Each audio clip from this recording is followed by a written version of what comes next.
कम लोग खादर में रह गए, कुछ नहीं पता है। लेकिन है अच्छा, देखो ऐसा है, मेरी बात सुनो, मैं भी आप ही के समाज का बेटा हूं, ठीक है। और मेरी विधानसभा पुरकाजी विधानसभा है, वहां भी हमारे यहाँ खादर क्षेत्र काफी है। और मैं तीसरी बार विधायक हूं, तीसरी बार एमएलए हूं, 2 बार बहुजन समाज पार्टी से रहा और तीसरी बार अब राष्ट्रीय लोकदल से बना। और आदरणीय चौधरी जैन जी के आशीर्वाद से आज एक कैबिनेट मिनिस्टर के रूप में आप लोगों के बीच में। तो ये बड़ी बात है, छोटी बात नहीं है। ये मैं समझ सकता हूं, हमारा आपका टच कम है, लेकिन जनपद एक है और जनपद में आदमी ये जरूर महसूस करता है कि हमारे समाज का भी एक व्यक्ति जनपद में बैठा हुआ है या नहीं। अगर मान लो कहीं कोई दिक्कत परेशानी हमारे समाज के व्यक्ति को होती है, भले भाई एक मिनट रुपये मदन जी, चेयरमैन साहब, मान लो किसी कोई दिक्कत परेशानी होती है तो आदमी सबसे पहले अपने बना रखा है, तो हमें उनके पास चल के अपनी समस्या रखनी चाहिए। भले ही आप नहीं जानते, आप किसी के माध्यम से आओगे, लेकिन मेरे तक पहुंच आसानी से आपकी बढ़ सकती है। क्या मेरी बात गलत तो नहीं है भाई? मैं आज आप लोगों के बीच में मिथिलेश पाल जी के लिए आया हूं और अपने समाज में आया हूं। जब आदमी को कोई सम्मान मिलता है, आज मुझे जैन चौधरी जी ने, एनडीए की सरकार ने कैबिनेट मिनिस्टर बनाया है, तो उस सम्मान को लेकर आदमी, कोई भी व्यक्ति होगा, वो पहले अपने समाज में जाता है। तो मैं भी उस नाते आपके बीच में आया हूं कि भाई इतना बड़ा सम्मान हमें आदरणीय चौधरी जैन जी ने दिया है, माननीय मुख्यमंत्री जी की कैबिनेट में हम लोग शामिल हुए हैं, उन्होंने सम्मान दिया है, तो सम्मान को लेकर सबसे पहले व्यक्ति अपने समाज में जाता है। तो हम अपने घर में आए हैं, अपने समाज में आए हैं। कई नातों से मेरा अधिकार भी आप पे है, कई नातों से। हम और आप एक समाज के व्यक्ति हैं, एक तो समाज एक है, दूसरा हम रिश्तेदार भी हो सकते हैं। और भाई एक जिम्मेदार होने के नाते, क्योंकि एक ही हम समाज से ताल्लुक रखते हैं, एक जिम्मेदार होने के नाते भी मेरा अधिकार है कि मैं आपके बीच में जाऊं और आपके बीच में समर्थन मांगू अपने प्रत्याशी के लिए, और मुझे उम्मीद भी है कि मिलेगा भी। देखो, मैं आप लोगों से यही कहना चाहता हूं, मैं भी बीएसपी से निकल गया, लेकिन क्या बीएसपी का प्लेटफॉर्म आज उतना मजबूत है जितना पहले हुआ करता था? नहीं। मुझे बताओ, हाँ या ना? चोर की बताओ, हाँ या ना? नहीं है ना। 2014 के बाद से हम लोग कमजोर हुए ना, हम लोग भी वही रहे हैं, लेकिन आज बीएसपी का प्लेटफॉर्म कमजोर है। आज बीएसपी का एक कैंडिडेट लड़ रहा है, क्या नाम है उसका? शाहनजर।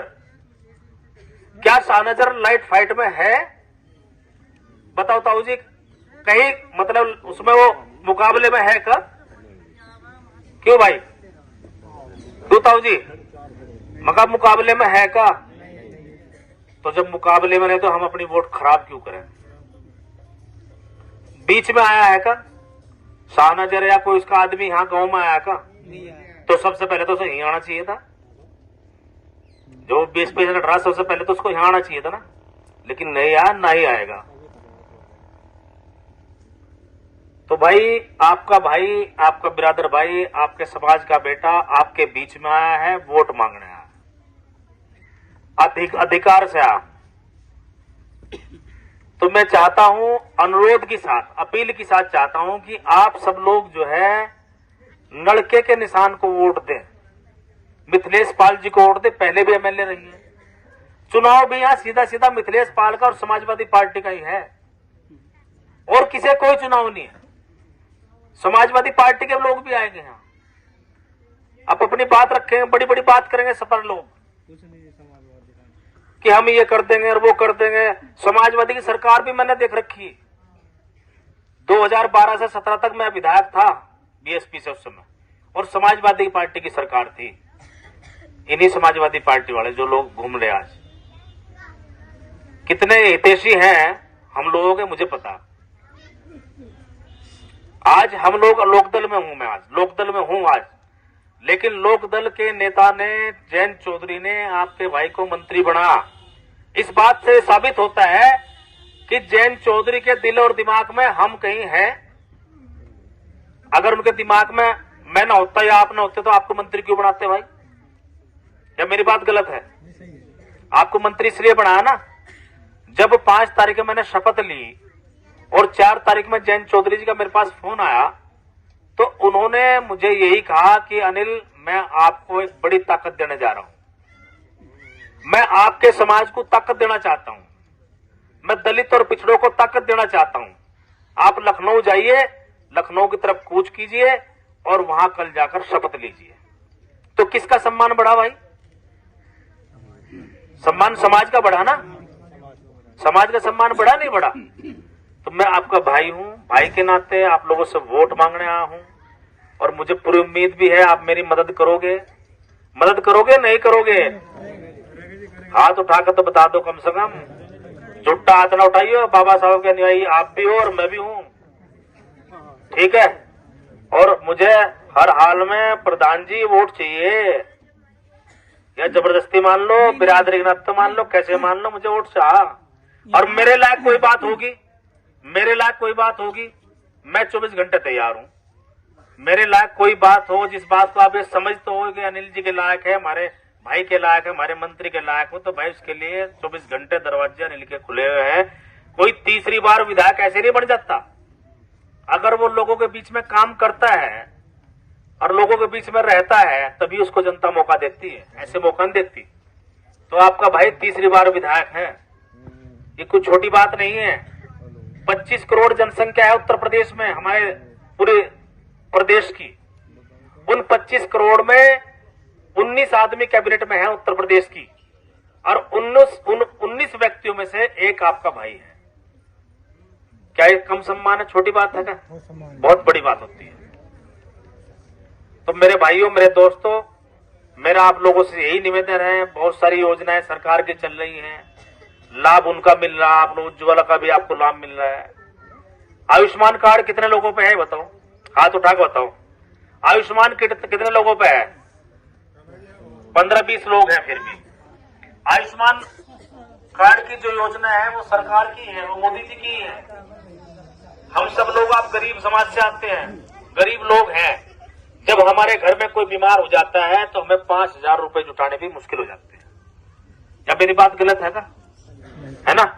तो वो आयुष्मान कार्ड आपके काम आता है। 5 लाख तक की सहायता उसमें किसी भी बीमारी में, गंभीर बीमारी में हो सकती है। राशन की भी योजना चल रही है, और भी अनेकों योजनाएं हैं। मैं तो अपने नौजवान साथियों से कहूंगा, टेक्निकल शिक्षा ग्रहण कीजिए, टेक्निकल शिक्षा ग्रहण करो, किसी भी ट्रेड में करो, कहीं ना कहीं रोजगार में स्थापित हो ही जाओगे। आज सरकारी नौकरियां कम हो रही हैं, प्राइवेट सेक्टर बढ़ रहा है, उसमें किसी का दोष नहीं है। कारोबार लोग ज्यादा बढ़ रहे हैं। पहले नौकरियां ज्यादा होती थी, सरकारी नौकरी का ज्यादा होती थी, और लगने वाले, नौकरी करने वाले लोग कम होते थे। मैं आपको उदाहरण देता हूं अपने घर से। सन 75 में मेरे फादर ने नौकरी की, हमारे फादर ने सेल टैक्स में नौकरी की। और जब वो मेरे फादर सेल टैक्स में जब लगे थे ना, तो लाइन लगा के नौकरी लग गई थी। लाइन लगी, सेल टैक्स की भर्ती चल रही, लाइन लगी और भर्ती हो गई। क्या आज लाइन लगकर भर्ती हो सकते हैं क्या? आज हमारे समाज के लोग पढ़े लिखे हो गए, ज्यादा लोग पढ़े लिखे हैं, स्पेस नौकरियों के कम हो रहे हैं। हमें सरकारी नौकरियों की तरफ भी जाना चाहिए, लेकिन साथ साथ हमें प्राइवेट की तरफ को भी ध्यान देना चाहिए। अब जो बच्चा हमारा पढ़ लिख जाता है, क्या वो मजदूरी करेगा? क्या कर लेगा? मजदूरी नहीं कर पाएगा ना, तो उसे बाहर निकलना चाहिए। हमारी पूरी सपोर्ट, सरकार की बहुत सारी योजनाएं हैं, बहुत सारे कार्यक्रम हैं, उनके माध्यम से आगे बढ़ना चाहिए। कहीं कोई दिक्कत परेशानी है तो अपने भाइयों से मिलना चाहिए। हम जो उसमें रास्ता दिखा सकते हैं, आपको रास्ता दिखाने का काम करेंगे। तो मेरा आप लोगों से आग्रह है, 13 तारीख में वोटिंग होगा। गंगा स्नान पर आप भी जागरो होगा, जागरो, कितने जागरो है? भाई गंगा स्नान पर जाइयो, लेकिन 13 तारीख में वोट डाल के जब जाइयो। वोट डाल के जाऊंगे 13 तारीख में वोट डाल के जब जाइयो। और वोट कहाँ डलेगी बता दो मुझे जरा। मैंने इन्हें मिथिलेश पाल जी की लड़की आई ना, हाँ करूं या ना करूं ये बताओ मुझे पहले। 92% होगा जी बोलिए हमारे यहाँ का। न 92% तो होगा, 92% तो होगा। वो हमारे पक्ष में होगा, किसी और के पक्ष में होगा तो पता लगे। है भाई 10% जो गांव से बाहर हैं, बच्चे जो बाहर मजदूरी गुजर कर रहे हैं कुछ पूरे ही गांव के, भाई उनको तो कह नहीं सकते। 90% जलालपुर नीला बूथ से वोट नलके पे। अम्मा जी नलका है निशान इस बार है, लड़के को देनी है इस बार वोट, लड़के को। ठीक है, आपका भाई बैठा है जिले पे, मंत्री हूँ, कोई बात मेरे लायक हो मैं तैयार हूँ। मैं अपने नौजवान साथियों से भी कहना चाहता हूँ, जिम्मेदारी वोट डलवाने की भाई आप लोगों की है। इधर बैठे सारे लमडे ला रहे, आपकी जिम्मेदारी है। अगर आपको मेरी बात ठीक लग रही हो भाई, देखो मेरी मदद कर देना, अपनी माताओं को, अपनी बहनों को, अपने बड़े बुजुर्गों को कहकर कि भाई मंत्री जी हमारे बीच में आए थे, हमारे भाई थे, वो निवेदन करके गए हैं, अनुरोध करके गए हैं, हम वोट इस बार लड़कों को देंगे। तो मैं हाँ कर दूं ना, हाथ उठा के बता दो, हाँ कर दो लड़के में पक्का। पुराना चुनाव चिन्ह भी वहां होगा, थोड़ा सा उस तक बचियो, मेरा ध्यान रखियो, ठीक है, उस तक बच के मेरा ध्यान रखियो। तो भाई सब लोगों का मैं धन्यवाद करता हूँ, जितने लोग उपस्थित हैं यहाँ, हमारे माताएं बहनें सब लोगों का।